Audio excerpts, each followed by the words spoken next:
La température froide nous expose à des risques importants. Et lorsque le vent se met de la partie, ces risques sont multipliés. On pense ici aux engelures, gelures et à l'hypothermie. Mais bien avant d'en arriver à ce point, la perte de dextérité et des réflexes moins rapides augmentent la probabilité d'une fausse manœuvre ou d'un accident. Pourtant, un habillement approprié, joint à une bonne condition physique, une alimentation énergétique, peuvent nous permettre d'œuvrer sécuritairement sous des froids sibériens. Mais rien ne doit être négligé. Les sous-vêtements constituent la base même de l'habillement, parce que la peau transpire toujours un peu, même par grand froid. Le tissu dont ils sont faits doit éloigner la sueur. Il le fait par capillarité, c'est-à-dire que de multiples tubes microscopiques tirent l'eau depuis la peau vers l'extérieur. Pour cela, il doit donc être en contact avec la peau. C'est un vêtement extensible, ajusté, mais sans être serré pour ne pas nuire à la circulation sanguine. Ces sous-vêtements peuvent être faits de laine de mérino, une fibre naturelle. D'autres fibres, synthétiques, celles-là, constituent également d'excellents choix. On pense notamment au polypropylène, souvent connu sous une marque de commerce. Surtout, évitez le coton.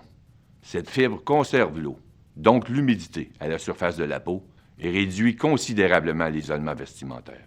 Le chandail doit fermer au cou par une fermeture à glissière ou fermeture éclair. Il faut toutefois s'assurer qu'aucun chariot métallique ne puisse entrer en contact avec la peau. Ces pièces de vêtements coûtent entre 30 et 100 $ chacun pour le chandail et pour le pantalon. Évidemment, il faut pouvoir ajuster le niveau d'isolation des vêtements selon les conditions de froid. Cet ajustement se fait en variant les couches intercalaires, c'est-à-dire celles entre les sous-vêtements et la coquille extérieure. Ici, les choix de matériaux et de coupes sont nombreux et parfois à prix très raisonnable. Les laines polaires, synthétiques, faites de polyester, constituent un choix souvent très bon marché. Les laines naturelles sont généralement à plus haut prix. Le coton est à éviter dans ces couches également.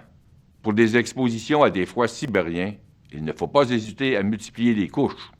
Assurez-vous donc d'avoir des items qu'on puisse facilement enfiler l'un par-dessus l'autre et que le tout demeure souple, léger, ample, sans devenir encombrant. Le prix des vêtements intercalaires est très variable. Je vous rappelle simplement qu'au fin de la performance, il n'est pas nécessaire de mettre beaucoup d'argent sur ces couches. La couche extérieure est une pièce de vêtement de première importance et elle est également la plus onéreuse. Idéalement, cette couche coupe le vent pour ne laisser circuler que la quantité d'air nécessaire pour évacuer l'humidité provenant de notre transpiration. Ainsi, les tissus devront avoir un niveau de perméabilité à l'air qui soit proportionnel au niveau d'activité. De plus, bien que la vapeur s'en échappe, la membrane idéale est imperméable à l'eau, qui provient typiquement de la fonte de la neige sur nos vêtements.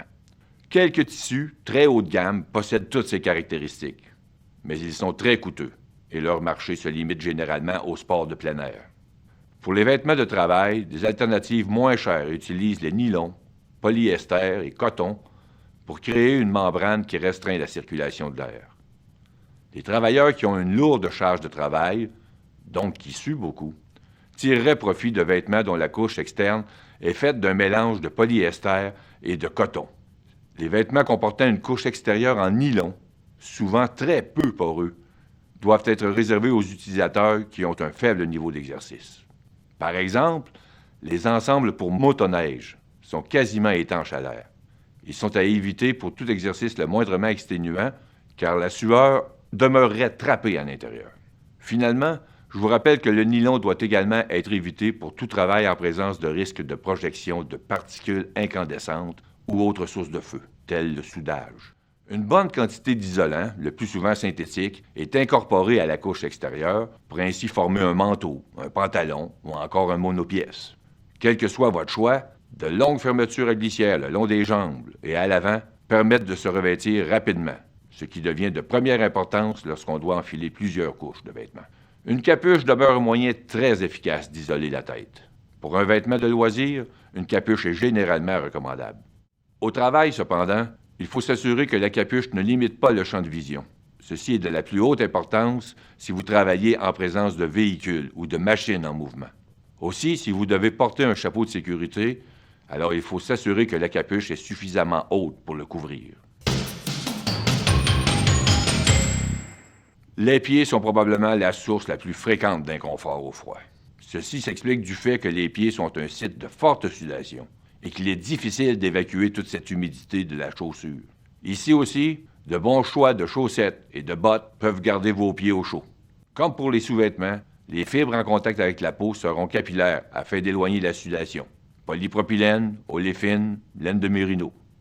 Depuis peu, des chaussettes construites en 2 couches sont également offertes.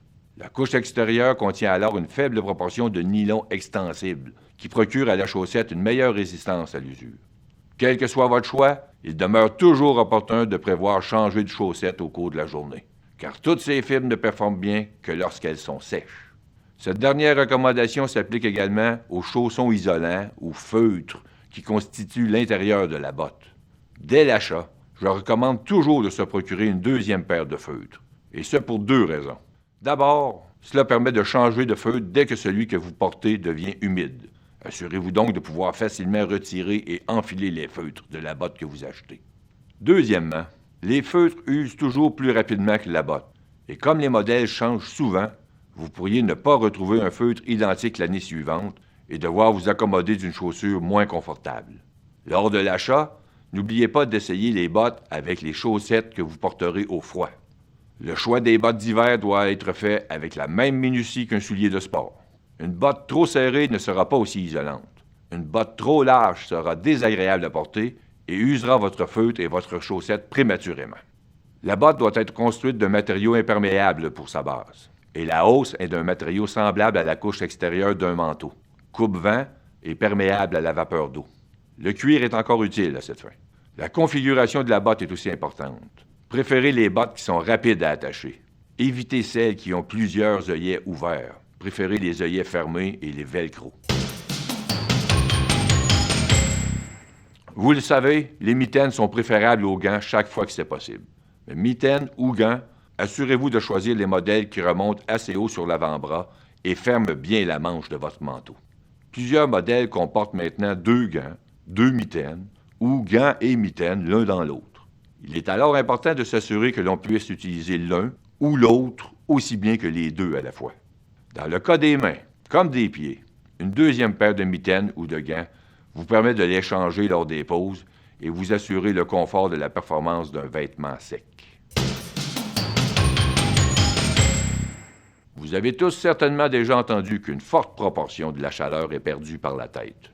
Cela s'explique surtout par le fait qu'elle est un site de forte sudation et trop souvent la partie du corps la moins bien isolée.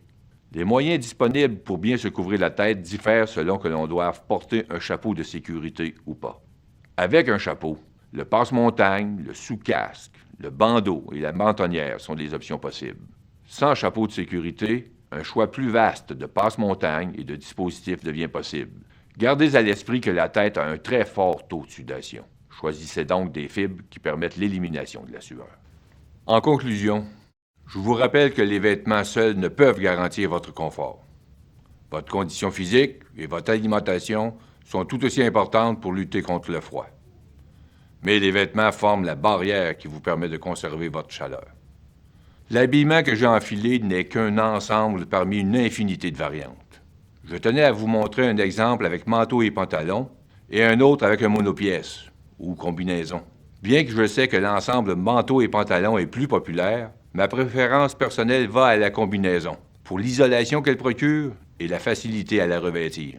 Mais il vous appartient de choisir votre habillement.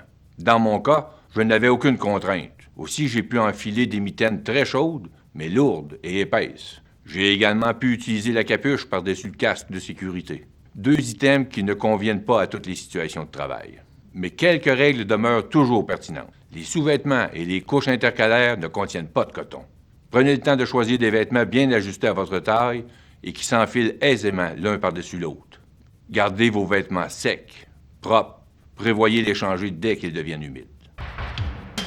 Oh, me voilà maintenant vêtu pour le grand froid. Mais dans un vestiaire, il fait horriblement chaud. Christian, amène-moi au froid, s'il te plaît.